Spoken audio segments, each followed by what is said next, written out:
more with our Rube Goldberg machines, our procedural writing. You'll remember, I think it was yesterday, we watched a video, right? What was that video of? It was kind of fun, right? Yeah. It was... Right? Thank you. This was a giant Rube Goldberg machine. They had so many steps. What would you say the purpose of their machine was? What do you think? Kevin? To shoot paint at the end, right? What's the purpose of our machine? Emma? To break the egg. To break an egg. And we wrote good purposes the other day. We'll talk about those in a little bit. We spoke about purpose. We used action verbs and quantifiers already. But today we're going to focus on writing good steps. So everyone, come join me in the library. What do I need in a good step? Well, I can look. We have how to brush your teeth over here. Oh, I heard someone whispering it. Let's think. What do I need? There's a few things that we might use. We might have... Jihoon, I think I heard you whispering. Sequence words, yeah. We might use sequence words. Are these complete sentences? Nope. Should they be? Yeah, my steps are complete sentences. They might be a special type of sentence called a command. Do you know that? Yeah. Everyone say command. Command. A command tells me to do something. Do this. Now, when I start with a verb, it's going to be a command. It's going to be roll the ball down the ramp. That is a command that's telling me to do something. What's the ball going to do now? It rolls down the ramp. Let's visualize that. It rolls down the ramp, and what happens? It hits the car. Hits a car. I like that. It hits a car. The ball hits a car. Notice how I have periods here, because these are complete sentences. Here's my action verb. Alright, so the car, I like crashes. It's kind of silly, right? The car crashes.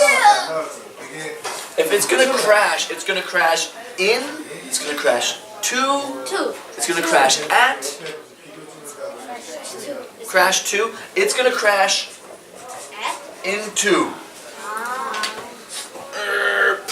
It crashes into something. Alright, so what I've got here is a few steps, but I've got sequence words, I've got good action verbs, I've got commands that start with verbs, but I've got some other things here. What else do I have in my good steps?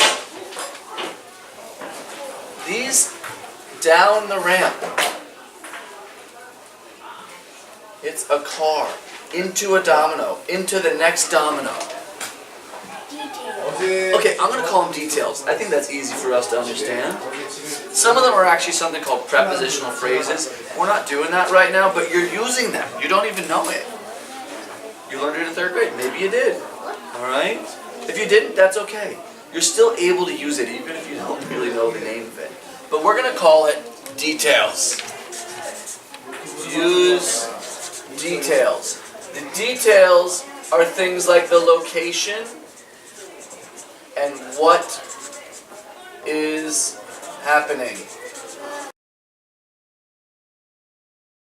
I want a sequence word, and I want you to help me write step number 4.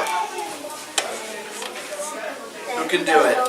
Think about it. I'm giving you the word domino, I'm giving you the word fall, and you can pick the sequence word. We're on the 4th step.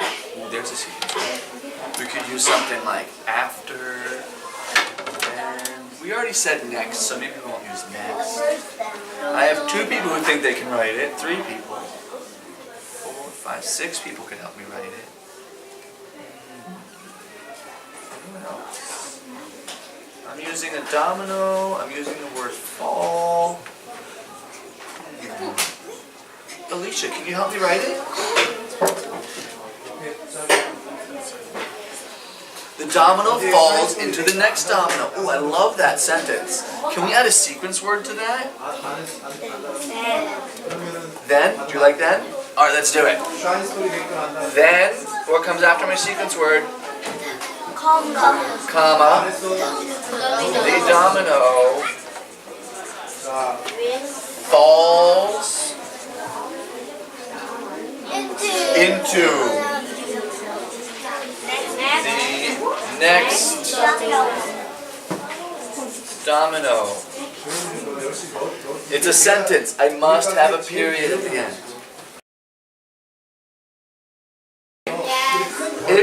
If you think you're finished, if you think you're done, you've only just begun. So I want you to keep on going back and making it better. I think there might be one or two people who are already publishing, who I met with the other day. Alright, I think that's just your group. I really want you guys to make sure that it is as best as you can make it. Remember, we're putting these around the room, so I want them to be beautiful. Alright? Questions? No. Ready, set, go?